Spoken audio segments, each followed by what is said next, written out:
British కాలం నుండి ఆ సరిహద్దు సమస్య నివురుగప్పిన నిప్పుల రెండు రాష్ట్రాల మధ్య రాజుకుంటోంది. అభివృద్ధి మంత్రంతో ఒక రాష్ట్రం, సర్వ హక్కులు తమకే చెందుతాయని మరో రాష్ట్రం పట్టుపడుతున్న వైనంతో వివాదం పతాక స్థాయికి చేరింది. దీంతో సరిహద్దులో ఉన్న 21 గ్రామాల ప్రజలకు నిత్యం సంకట స్థితి ఎదుర్కోవాల్సి వస్తోంది. దానికి కారణాలు ఏంటో ఏబిఎన్ స్పాట్లైట్ లో చూద్దాం.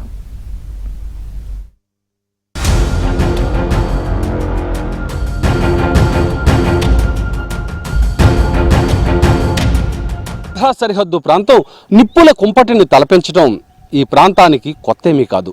భారతదేశానికి స్వాతంత్ర్యం రాక పూర్వం నుండి నేటి వరకు కూడా ఇదంతా కూడా బానిస బ్రతుకునే అనుభవిస్తోంది. కేవలం 21 గ్రామాల కోసం రెండు రాష్ట్ర ప్రభుత్వాలు ఎందుకంత పట్టుపడుతున్నాయి? ఈ అంశంపైన దేశ సర్వోన్నత న్యాయస్థానం ఏ విధమైనటువంటి తీర్పిచ్చింది? ఆ తీర్పు వచ్చిన నేపథ్యంలో కూడా ఒరిస్సా ప్రభుత్వం ఏ దూకుడును ప్రదర్శిస్తోంది? ఈ అంశాలపై ఆంధ్ర ప్రభుత్వం ఏమని వాదిస్తోంది? ఇక్కడ ప్రజానీకం ఏమంటుంది? ఇత్యాది అనేక అంశాలను ఏబిఎన్ ఆంధ్రజ్యోతి మీకు వివరిస్తోంది.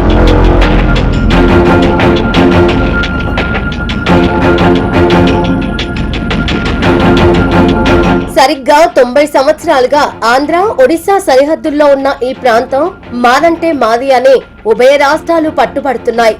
నాటి నుండి నేటి వరకు సమస్యను మరింత జటిలం చేస్తున్నాయి. దేశ సర్వోన్నత న్యాయస్థానం తీర్పును కూడా ఒడిశా ప్రభుత్వం పట్టించుకోవటం లేదని ఆంధ్ర చెబుతుంటే మా హక్కును మేము ఎందుకు వదులుకుంటామంటూ ఒడిశా వివాదాన్ని మరింత రాజేస్తోంది. ఒక దశాబ్ది కాలం వరకు ఓ లెక్క, ఇప్పుడు మరో లెక్క అన్న చందాన కయ్యానికి కాలు దువ్వుతున్నది. మీరంటే మీరని దాడులు, విమర్శలు, ప్రతి విమర్శలకు ఈ ప్రాంతంపై ఆధిపత్యానికి ప్రయత్నిస్తోంది.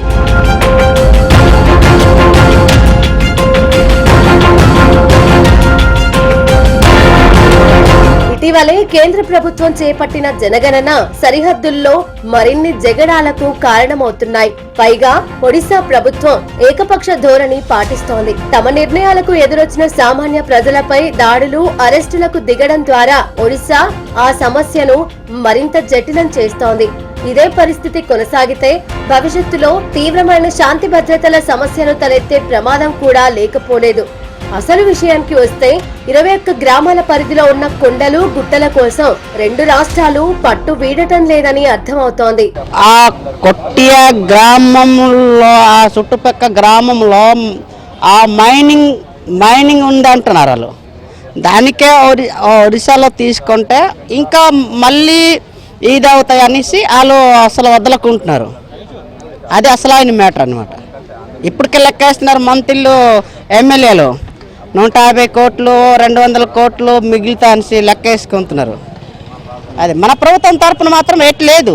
మామూలు మా జనాలు బాగుపడాల అనేసి మనం జనాలు మన ప్రజలని అనడం తప్ప మన వైపు నుంచి అంటే మైనింగ్ అంటే లేదు. వాళ్ళు ఏంటంటే మెయిన్ మైనింగ్ గురించి ఇది అవుతున్నారు అనమాట. చరిత్రలోకి కాస్త తొంగి చూస్తే 1936వ సంవత్సరానికి ముందు ఈ ప్రాంతం అంతా విశాఖపట్నం జిల్లా పరిధిలో పాలన కొనసాగేది. అయితే 1936లో ఒడిశా ఏర్పడిన తర్వాత కోరాపుట్ జిల్లా పరిధిలోకి ఆంధ్ర ఒడిశా సరిహద్దు ప్రాంతంలో ఉన్న కొటియా గ్రూప్ ఆఫ్ విజిలెన్స్ వస్తాయని పొరుగు రాష్ట్రం పట్టుబడుతోంది. అయితే బ్రిటిష్ కాలం నుండి ఈ ప్రాంతం ఆంధ్రాకు చెందినదేనని పార్వతీపురం రెవెన్యూ యంత్రాంగం ద్వారా ఆంధ్రప్రదేశ్ ప్రభుత్వం వివరణ ఇస్తోంది. దీంతో ఉభయ రాష్ట్రాలు సుప్రీంకోర్టును ఆశ్రయించాయి. రాష్ట్రాల సరిహద్దులు నిర్ణయించటం తమ పరిధి కాదని, ఈ అంశం భారత పార్లమెంటు నిర్ణయిస్తుందని న్యాయస్థానం తీర్పిచ్చింది. పార్లమెంటు నిర్ధారించే వరకు వివాదాస్పద గ్రామాల్లో యథాతథ స్థితి కొనసాగించాలని దేశ సర్వోన్నత న్యాయస్థానం స్పష్టం చేసింది.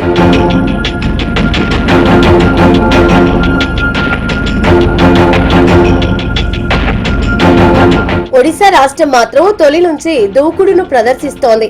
కొటియా గ్రామాల్లోని ప్రజలు, ప్రదేశాలు తమవేనని స్వయం ప్రకటిత అజమాయిషీ చెలాయించటం కోసం పలు చర్యలు చేపడుతోంది. ఈ ప్రాంతంలో ఉన్న ప్రజలకు రేషన్ కార్డులు, ఓటర్ గుర్తింపు కార్డులు ఇవ్వటంతో ఆంధ్రప్రదేశ్ ప్రభుత్వం కూడా రేషన్ కార్డులు, ఓటర్ గుర్తింపు కార్డులు మంజూరు చేసింది. అయితే ఆంధ్రప్రదేశ్ కు చెందిన అధికారులు గాని పోలీసులు గాని ఈ ప్రాంతంలో పర్యటిస్తే ఒడిశా పోలీసులతో అక్కడి నేతలు అడ్డుకోవడంతో శాంతి భద్రతల సమస్య తలెత్తుతోంది. ప్రజల కోసం ఆంధ్ర ప్రభుత్వం ఏ నిర్మాణాలు చేపట్టినా ఒడిశా ప్రభుత్వం కూల్చివేతలకు దిగటంతో ఈ ప్రాంత ప్రజలు ఒడిశాపై కన్నెర్ర చేస్తున్నారు. తాజా జనగణనపై ఒడిశా నిర్వహిస్తున్న నమోదు ప్రక్రియను గిరిజనులు వ్యతిరేకించారు. తాము ఆంధ్ర నేతల పాలనలోనే ఉంటామని చెప్పారు. దీంతో ఇరువురి గిరిజనులను చావబాదిన ఒడిశా పోలీసులు వారిని అరెస్టు చేశారు. ఆంధ్రలో ఉంటామనేసి ఎంత పోరాటం చేస్తుంటే కూడా చిన్న మన ఆంధ్ర నుంచి రెస్పెక్ట్ అయితే మేము ఇంకా పోరాటాలు చేయడానికి కూడా సిద్ధంగా ఉన్నామనేసి తెలియజేస్తున్నాను. జరిగిన విషయంలో జనం లెక్కలు కనీసం వచ్చింటే జనం లెక్కలు వచ్చింటే వాళ్ళకి ఎడ్ చేశారంటే మేము చేయడానికి ఇవ్వము. ఏదైనా మేము ఆంధ్రలో ఉన్న జనం లెక్క కానీ ఏదైనా కానీ ఇస్తామనేసి అంటే ఇంకా కొన్ని స్టోర్ రేట్ చేశారంటే టీచర్స్ ఎవరైతే ఒడిశా నుంచి మేనేజర్స్ ఉన్నారో వాళ్ళు వచ్చేసి పోలీసులకు బందోబస్తు తీసుకొచ్చేసి ఆ పోలీసులకు చెప్పడం జరిగింది. మేము ఆంధ్రలో ఉంటాం, ఆంధ్రలో ఉన్న చేస్తాం అనేసి అని కూడా ఇంకా చేశారంటే మనకి ఏమనుకుంటే అనుకుంటే వెళ్ళిపోయి ఇంకా కొన్ని స్టోర్ శనివారం నాడు ఏం చేశారంటే మేము సామాన్లకు అనేసి సంతకొచ్చుంటే మన లోకల్ ఆంధ్ర నుంచే మనం అరెస్ట్ చేసే తాడింగి పిలుగు తాడింగి చిరంజీవికి ఆంధ్రలో ఉండాలనుకుంటున్నాము. అంటే వరుస వాళ్ళు ప్రస్తుతంగా మరీ వచ్చేసి భయపెట్టడానికి అలాగే అన్ని పనులు ఆపడానికి ప్రయత్నం చేస్తున్నారు. మన ఆంధ్ర నుంచి ప్రభుత్వం పనులు ఇచ్చినా కూడా వరుస నుంచి వచ్చేసి అన్ని పనులు ఆపేస్తున్నారు. అందుగురించే మనకు హెల్ప్ చేయాలని కోరుకుంటున్నాము. అలాగే మన గుమ్మడి సంజయ్ రాయ్ గారు కూడా హెల్ప్ చేయాలి, అలాగే జిల్లా కలెక్టర్ గారు కూడా హెల్ప్ చేయాలి. ఎందుకంటే పనులు మా దగ్గర అవ్వాలనేసి మేము కోరుకుంటున్నాము. అలాగే ఒకటి హాస్పిటల్ చేసేము, ఒక స్థలం చేసేము. ఆ స్థలాన్ని కూడా ఎందుకంటే జెసిబి బస్సు తగ్గుతున్న అప్పుడు పోలీసులు వచ్చేసి అదే అడ్డుకున్నారు. ఒడిశా ప్రభుత్వ వైఖరిపై మంత్రి గుమ్మడి సంధ్యారాణి తీవ్ర ఆగ్రహం వ్యక్తం చేశారు. గిరిజనులను కొట్టడం, వారి పట్ల హేయంగా ప్రవర్తించడం లాంటి అంశాలను తీవ్రంగా పరిగణిస్తున్నామని ఆమె హెచ్చరించారు. ఏపీ గిరిజనులపై నిర్ణయాధికారం ఒడిశాకు ఎక్కడి నుంచి వచ్చిందని ఆమె మండిపడ్డారు. మొత్తం వ్యవహారాన్ని సీఎం చంద్రబాబు దృష్టికి తీసుకెళ్తామన్నారు. ఒడిశా గవర్నర్ గా వ్యవహరిస్తున్న విశాఖ జిల్లావాసి కంబంపాటి హరిబాబుకు ఆమె తమ ప్రాంత సమస్యలు తెలియజేశారు. కొటియా గిరిజనుల సమస్యలను పరిష్కరించాలని విజ్ఞప్తి చేశారు.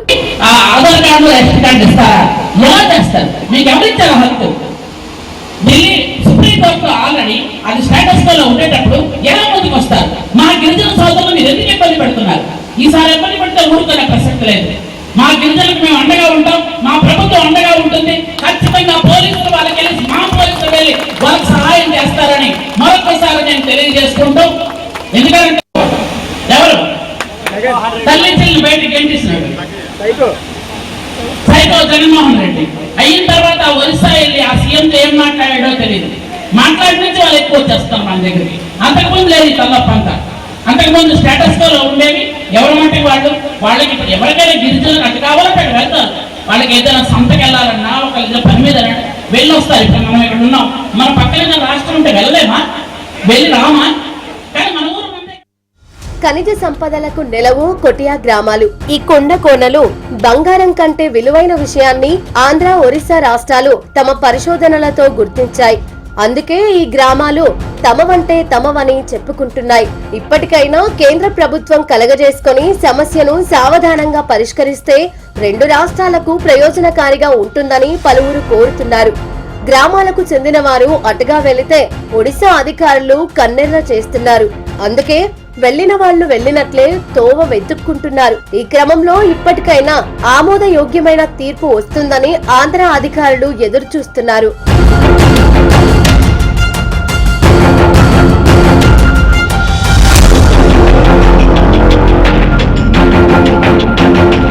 దశాబ్దాల తరబడి ఈ సరిహద్దు సమస్యకు పరిష్కారం లభించడం లేదు. ఉభయ రాష్ట్రాలకు చెందినటువంటి పెద్దలు ఈ అంశంపై అంత జోక్యం చేసుకునేటటువంటి ఆనవాళ్లు కూడా కనిపించటం లేదు.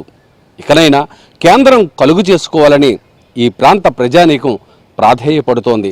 తాము ఆంధ్రాకు చెందిన వారమేనని వివాదాస్పదమైనటువంటి ఈ గ్రామాల్లోని అధిక జనాభా స్పష్టం చేస్తున్నప్పటికీ ఒరిస్సా దురాక్రమణ ధోరణి ప్రదర్శిస్తోందని ఆంధ్ర తన వాదన వినిపిస్తోంది.